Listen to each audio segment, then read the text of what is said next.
పీగన్నవరం నియోజకవర్గం శాసనసభ్యుడు Giddi Satyanarayana press meet points. Andhra Pradesh రాష్ట్ర ప్రజలు ఎంతో కాలంగా ఎదురుచూస్తున్న విశాఖపట్నం రైల్వే జోన్ గా కేంద్రం ప్రకటించడం పట్ల హర్షాతిరేకం వ్యక్తం చేశారు. ఈ రైల్వే జోన్ వల్ల పారిశ్రామికంగా అభివృద్ధి చెందడమే కాకుండా ఉపాధి కల్పన కూడా జరుగుతుందన్నారు. ఆంధ్రప్రదేశ్ తెలంగాణ రాష్ట్రాలు విడిపోయాక ఆంధ్రప్రదేశ్ కు విశాఖపట్నం రైల్వే జోన్ ఏర్పాటు చేయాలని ప్రతిపాదనతో రాష్ట్ర ముఖ్యమంత్రి చంద్రబాబు నాయుడు, ఉప ముఖ్యమంత్రి పవన్ కళ్యాణ్ కృషి చొరవతో కేంద్రం విశాఖను రైల్వే జోన్ గా ప్రకటించడం రాష్ట్రానికి గర్వకారణమన్నారు. ఎంతో కాలంగా ఎదురు చూస్తున్నటువంటి ఈ రాష్ట్ర ప్రజల స్వప్నం నెరవేరిందని ఈ సందర్భంగా చెప్పడానికి గర్వపడుతున్నాయి. అదేంటంటే విశాఖపట్నం కేంద్రంగా రైల్వే జోన్, దీని కొరకు మన రాష్ట్ర ముఖ్యమంత్రి వర్యులు మరియు ఉప ముఖ్యమంత్రి వర్యులు వారిరువురు కూడా ఎంతో ప్రయత్నం చేసి చివరికి దాన్ని సాధించడం జరిగింది. ఇది మన రాష్ట్ర ప్రజల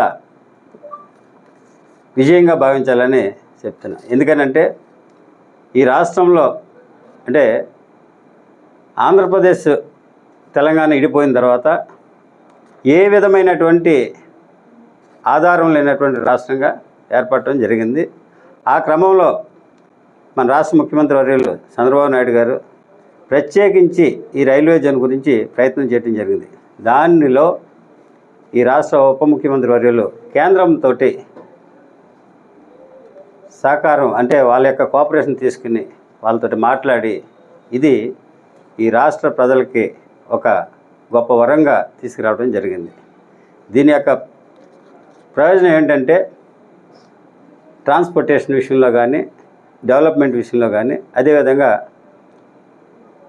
ఉద్యోగాలు ఈ సెపరేట్ రైల్వే జోన్ ఉండటం వల్ల డెవలప్మెంట్ అండ్ ఎంప్లాయ్మెంట్ ఈ రెండు కూడా కలిసి వస్తాయి. దీన్ని దృష్టిలో పెట్టుకుని మన ముఖ్యమంత్రి వర్యులు, ఉప ముఖ్యమంత్రి వర్యులు దీన్ని తీసుకురావడం జరిగింది. ఇది మన ఆంధ్రప్రదేశ్కి ప్రత్యేకమైనటువంటి వరంగా భావిస్తున్నాం. ఎందుకనంటే పోరాటం చేసి సాధించేది ఒక గొప్ప విజయంగా భావిస్తాం. దానివల్ల